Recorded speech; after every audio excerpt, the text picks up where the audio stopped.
Hi everyone, hope you're doing well. I wanted to make a video in which I talk a little bit about the revision process for this class.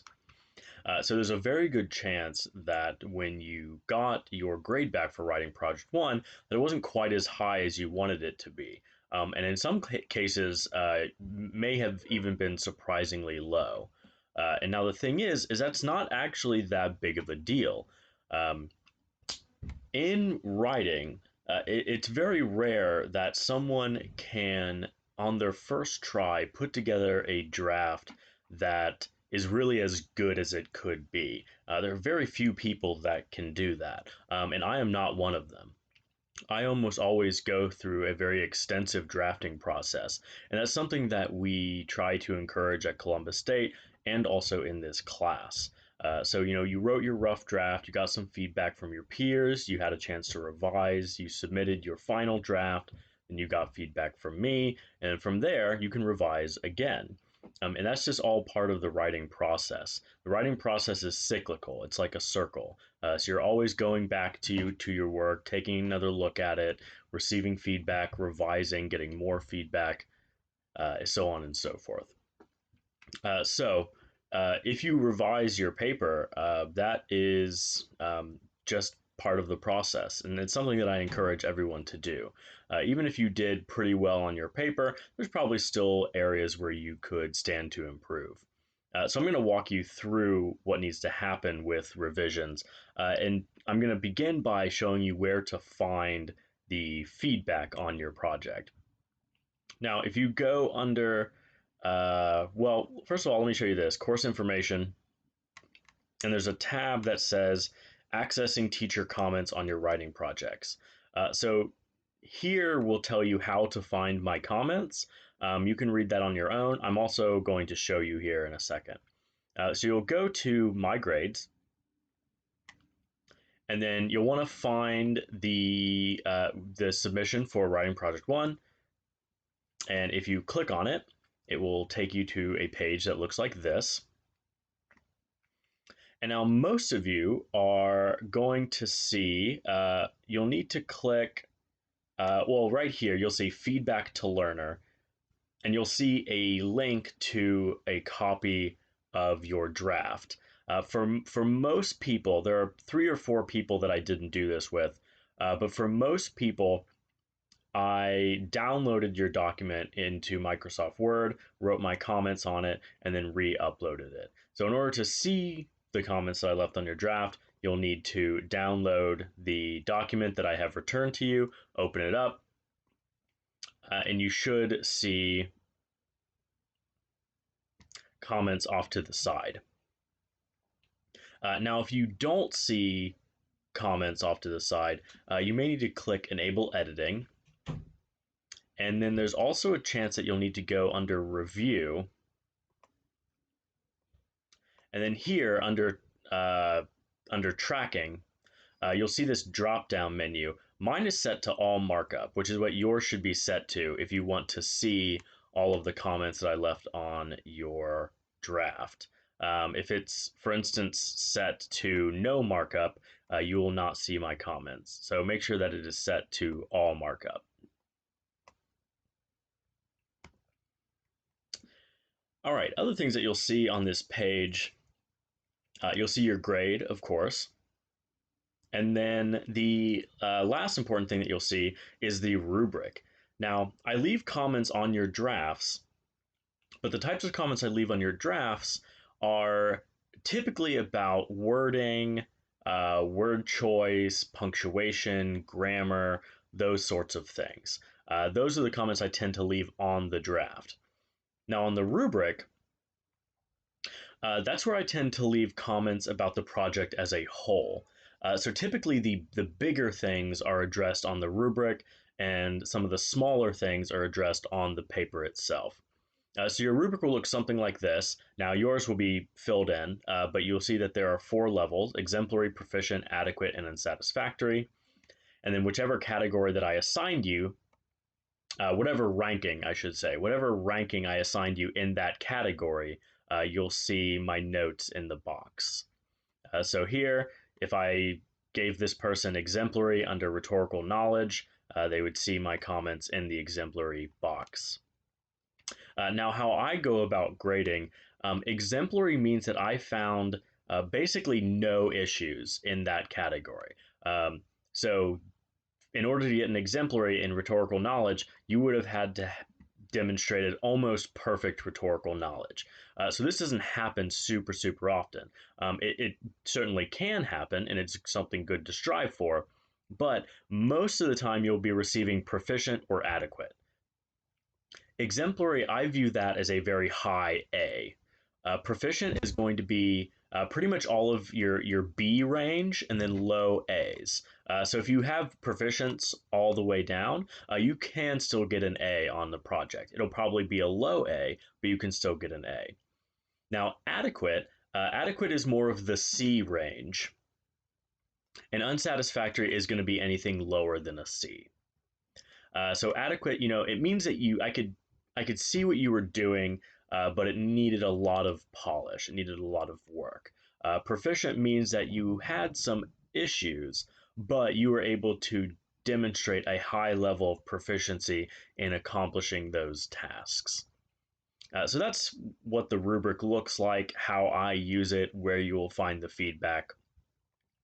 So let's take a look at our revision instructions. We're going to need to go to course information, and you'll see a tab that says revision policy and instructions for submitting revisions. There are some pretty important instructions here, and if you don't follow them, I will not regrade your paper. The process has to be followed by the instructions. So first of all, you'll have a week to revise, which should give you a fair amount of time. And your first step is to obviously look at all the feedback that I left you, both on your draft and in the rubric.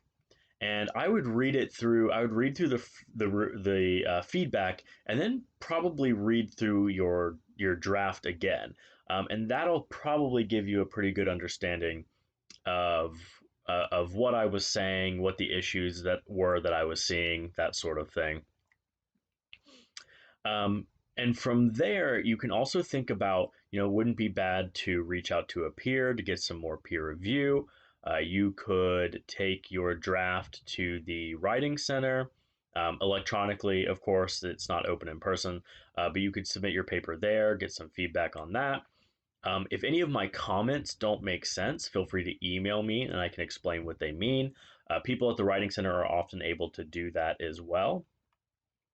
And it also wouldn't hurt to take a look at parts of your textbook.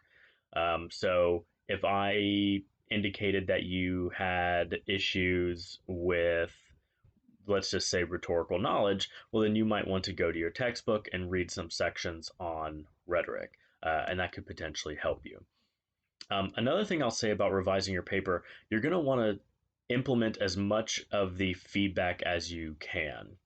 If I receive a revised paper and I can tell that, oh, you just changed a few commas here and there, maybe added in some periods, changed a word or two, that's not going to get you many more points. It'll probably get you a couple more points, but if you really want to improve your grade, you'll have to make pretty big changes to the document. What I'll also say is how I leave comments on drafts. I will point out the first one or two times that you do something. So let's say that you have a comma splice. I may point that out one or two times. After that, though, I'm not going to comment on every single comma splice that is in your paper. And many times you'll see me leave comments that say, please continue to look for this kind of error on your own. So just because you address all of the comments that I left doesn't mean that your draft is now perfect. There very well could be other things going on in your paper that I just did not comment on. I tend to be a pretty thorough grader. I point out most of the things that I view as being substantial issues. But in order to revise a draft, it does require a fair amount of your own thinking and effort. You may need to look grammar rules up. You may need to look at examples of students writing. You may need to go to the writing center. But at the end of the day, it will likely be worth it because you'll basically automatically receive a higher grade. I have never had a student do a revision and they did not earn more points. And you also don't have to worry about losing points. The goal here is to help you and to help your grade. So you will not lose points by submitting your revision. And I also just change your grade. Some people will take the final grade of one draft, final grade of the another draft, and average them together. I will just give you the higher of the two grades. There's no averaging or any other math that goes into that. The second important thing here is to create a writer's memo. So it won't be enough to just make the changes. You'll also need to write a very detailed letter, basically, in which you explain your process and the types of changes that you made. This is going to need to be on the first page of your revised document, and you'll need to address these 5 things. I'll let you read those on your own. But the more detail that you can provide, the more thorough that you can be, the easier it will be for me to tell what you have revised. And as a consequence, the more likely you will be to receive more credit. Finally, you will go back to where you originally submitted the project. So, for instance, writing project 1, we submitted that in week 2. You'll just go back to week 2 to the place where you submitted your final draft of writing project 1, and you'll make another submission. It should be set up for you to do that. If you encounter any issues, just let me know. Sometimes I have to tweak some of the settings on Blackboard, but you should be able to just go back in, make a new submission, and you will upload your revised copy along with your revision memo. And I will try to I try to grade revisions as fast as I can, but they are at the bottom of my priority list when it comes to grading. I tend to prioritize new papers. So if there's a new paper for me to grade, I pay attention to that first. Next is any new daily work that is coming in. And finally, if I have gotten pretty much all of those other things out of the way, I will move on to grade revisions. So you may get your revised grade back quickly, but it could also take a little bit longer, just depending on how much other grading that I have to do. I think that pretty thoroughly covers the revision process. If you have any questions, feel free to let me know.